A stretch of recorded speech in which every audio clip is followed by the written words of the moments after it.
ನಮ್ಮ ಮೆಟ್ರೋ ಪ್ರಯಾಣ ಈಗ ಮತ್ತೆ ದುಬಾರಿ ಆಗುತ್ತಾ ಅನ್ನುವಂತಹ ಪ್ರಶ್ನೆ ಕಾಡ್ತಾ ಇದೆ. ಯಾಕಂದ್ರೆ ಫೆಬ್ರವರಿ 1ರಿಂದ ಮತ್ತೆ ಮೆಟ್ರೋ ಪ್ರಯಾಣ ದರ ಪರಿಷ್ಕರಣೆ ಮಾಡ್ತಾ ನಿಗಮ.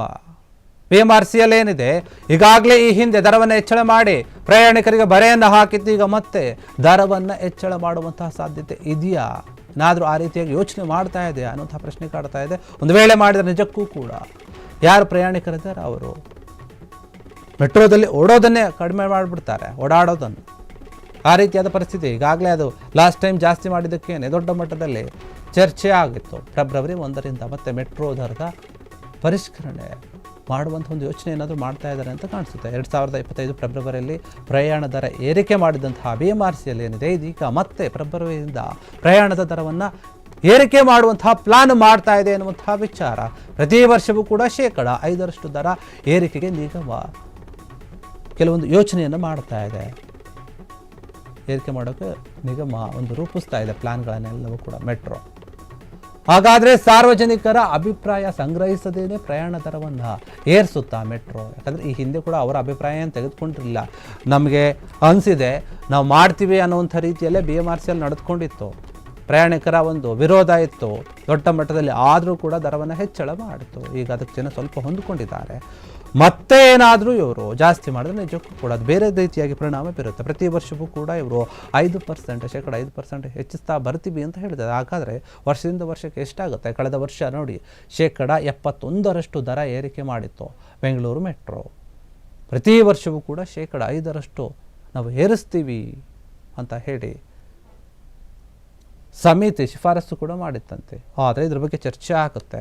ದರ ನಿಗದಿ ಸಮಿತಿ ಅಂತೇನೆ ಪ್ರಯಾಣ ದರ ಏರಿಸಲು ಮೆಟ್ರೋ ಈಗ ದೊಡ್ಡ ಮಟ್ಟದ ಪ್ಲಾನ್ ಮಾಡ್ತಾ ಇದೆ. ಫೆಬ್ರವರಿ 1ರಿಂದಲೇ ನೇರಳೆ, ಹಸಿರು, ಹಳದಿ ಮಾರ್ಗದಲ್ಲಿ ದರ ಏರಿಕೆ ಗ್ಯಾರಂಟಿ ಹಾಗಾದರೆ ಗ್ಯಾರಂಟಿಯಾಗಿ ಮಾಡ್ತಾರಾ? ಮಾಡಿದ್ರೆ ಎಷ್ಟಾಗಬಹುದು? ಈಗಾಗಲೇ ಅತಿ ಹೆಚ್ಚು ಮೊತ್ತ ಅಂದರೆ ಅದು 90 ರೂಪಾಯಿ ಇದೆ. ಮೊದಲು ಕಡಿಮೆ ಇತ್ತು, ಡಬ್ಬಲ್ಲು ತ್ರಿಬಲ್ ಆಗಿತ್ತು. ಕೆಲವೊಂದು ಮೆಟ್ರೋ ಸ್ಟೇಷನ್ಗಳ ದರ ಏನಿತ್ತು ಈ ಹಿಂದೆ ಒಂದು ಕಡೆ 10 ರೂಪಾಯಿ ಇದ್ರೆ ಅದು 30 ರೂಪಾಯಿ, ಅಥವಾ 20 ರೂಪಾಯಿ 30 ರೂಪಾಯಿ ಇದ್ರೆ ಅದು 50-60 ರೂಪಾಯಿಗೆ ಬಂದಿತ್ತು. ಇಲ್ಲ ಡೈರೆಕ್ಟ್ 90 ರೂಪಾಯಿಗೆ ಹೋಗ್ತಾ ಇತ್ತು. ಈ ರೀತಿಯಾಗಿ ದೊಡ್ಡ ಮಟ್ಟದಲ್ಲಿ ಏರಿಕೆ ಆಗಿತ್ತು. ಸಾಕಷ್ಟು ವಿವಾದ ಇತ್ತು, ವಿರೋಧ ಕೂಡ ಇತ್ತು. ಹೀಗಾಗಿ ಮತ್ತೆ ಕೂಡ ಮೆಟ್ರೋದ ಹಳದಿ, ನೇರಳೆ ಮತ್ತು ಹಸಿರು ಮಾರ್ಗಗಳೇನಿದೆ ಅದರ ಒಂದು ದರವನ್ನು, ಮಾರ್ಗಗಳ ದರವನ್ನು ಫೆಬ್ರವರಿ 1ರಿಂದ ಹೆಚ್ಚಿಸುವಂತಹ ಸಾಧ್ಯತೆ ಇದೆ, ಏರಿಕೆ ಆಗುವಂಥ ಸಾಧ್ಯತೆ ಇದೆ.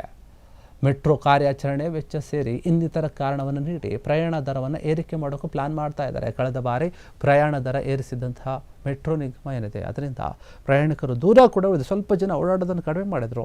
ಆ ಬಳಿಕ ಪ್ರಯಾಣ ದರ ಕೊಂಚ ಇಳಿಕೆ ಮಾಡಿತ್ತು. ನಮ್ಮ ಮೆಟ್ರೋ ಅಧಿಕಾರಿಗಳು ಕೂಡ ಇದರ ಬಗ್ಗೆ ಮಾಹಿತಿಯನ್ನು ಕೊಟ್ಟಿದ್ದರು. ಇದೀಗ ಫೆಬ್ರವರಿಯಿಂದ 5% ಪ್ರಯಾಣ ದರವನ್ನು ಏರಿಸುವ ಸಾಧ್ಯತೆ ಇದೆ ಎನ್ನುವಂಥ ಮಾತು ಕೇಳಿ ಬರ್ತಾ ಇದೆ. ನಿಜಕ್ಕೂ ಕೂಡ ಅದೇ ರೀತಿಯಾಗಿ ಏರಿಕೆಯಾದರೆ ಜನರು ಇನ್ನಷ್ಟು ಕಡಿಮೆ ಆಗ್ತಾರೆ.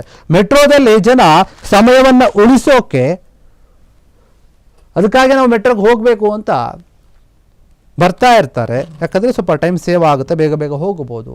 ಸ್ವಲ್ಪ ಜಾಸ್ತಿ ಆದರೂ ಪರವಾಗಿಲ್ಲ ಅಂತ ಹೇಳಿ ಇನ್ನೂ ಕೂಡ ನಾವು ಜಾಸ್ತಿ ಮಾಡ್ತೀವಿ, ಏರಿಸ್ತೀವಿ ಅಂದರೆ ಬೇಡ. ಅಲ್ಲಿ ಕೊಡೋ ದುಡ್ಡನ್ನು ನಾವು ನಮ್ಮ ಗಾಡಿಗೆನೆ ಪೆಟ್ರೋಲು ಡೀಸೆಲು ಹಾಕ್ಕೊಂಡು ಆರಾಮಾಗಿ ಹೋಗಿ ಬರ್ಬೋದಲ್ಲ ಅಂತ. ಮೆಟ್ರೋಗೆ ಓಡಾಡುವಂತಹ ಜನಸಂಖ್ಯೆ ಕಡಿಮೆ ಆದರೆ ರೋಡ್ನಲ್ಲಿ ವೆಹಿಕಲ್ಗಳು ಜಾಸ್ತಿ ಆಗುತ್ತೆ, ಟ್ರಾಫಿಕ್ ಜಾಮ್ ಇನ್ನೂ ಕೂಡ ಜಾಸ್ತಿ ಆಗ್ತಾ ಹೋಗುತ್ತೆ. ಈ ಒಂದು ಸಮಸ್ಯೆ ಆಗುತ್ತೆ. ಹೀಗಾಗಿ ಮೆಟ್ರೋ ನಮಗೆ ಎಷ್ಟು ಅನುಕೂಲ ಆಗಿರುತ್ತೋ ಅಷ್ಟು ರಸ್ತೆಯಲ್ಲಿ ಅವರ ಒಂದು ಪರ್ಸನಲ್ ವಾಹನಗಳು ಬರೋದು ಕಡಿಮೆ ಆಗುತ್ತೆ. ಇಲ್ಲ ಅಂತಂದರೆ ಅವರು ಬೀದಿಗೆ ಬಂದು ಅವರ ಗಾಡಿಗಳನ್ನು ತಗೊಂಬಂದು ಇಳಿದ್ರೆ ಟ್ರಾಫಿಕ್ ಸಮಸ್ಯೆ ಜಾಸ್ತಿ ಆಗ್ತಾ ಹೋಗುತ್ತೆ. ಎರಡೂ ಕಡೆಯಿಂದ ತೊಂದರೆ ಆಗುತ್ತೆ. ಹೀಗಾಗಿ ಬಿಎಂಆರ್ಸಿಎಲ್ ಕೂಡ ಯೋಚನೆ ಮಾಡಿ ದರವನ್ನು ಹೆಚ್ಚು ಮಾಡಿದರೆ ಒಳ್ಳೆಯದಿಲ್ಲ ಅಂದರೆ ಮಾಡದೆ ಈಗ ಏನಿದೆ ಅದೇ ದರವನ್ನು ಮಾಡಿದರೆ ಕೂಡ ಒಳ್ಳೆಯದು. ಆದರೆ ಸಮಿತಿ ಅದಕ್ಕೆ ಏನು ಹೇಳುತ್ತೆ, ಏನು ನಿರ್ಧಾರವನ್ನು ತೆಗೆದುಕೊಳ್ಳುತ್ತೆ ಫೆಬ್ರವರಿ 1ಕ್ಕೆ, ಅದನ್ನು ಕೂಡ ಕಾದು ನೋಡಬೇಕು. ಕ್ಷಣ ಕ್ಷಣದ ಸುದ್ದಿಗಳಿಗಾಗಿ ಫ್ರೀಡಂ ಟಿವಿ ಸಬ್ಸ್ಕ್ರೈಬ್ ಮಾಡಿ, ಲೈಕ್ ಮಾಡಿ ಹಾಗೂ ಫಾಲೋ ಮಾಡಿ. ಹೊಸ ಸುದ್ದಿಗಳ ನೋಟಿಫಿಕೇಶನ್ಗಾಗಿ ಬೆಲ್ ಐಕಾನ್ ಮೇಲೆ ಕ್ಲಿಕ್ ಮಾಡಿ.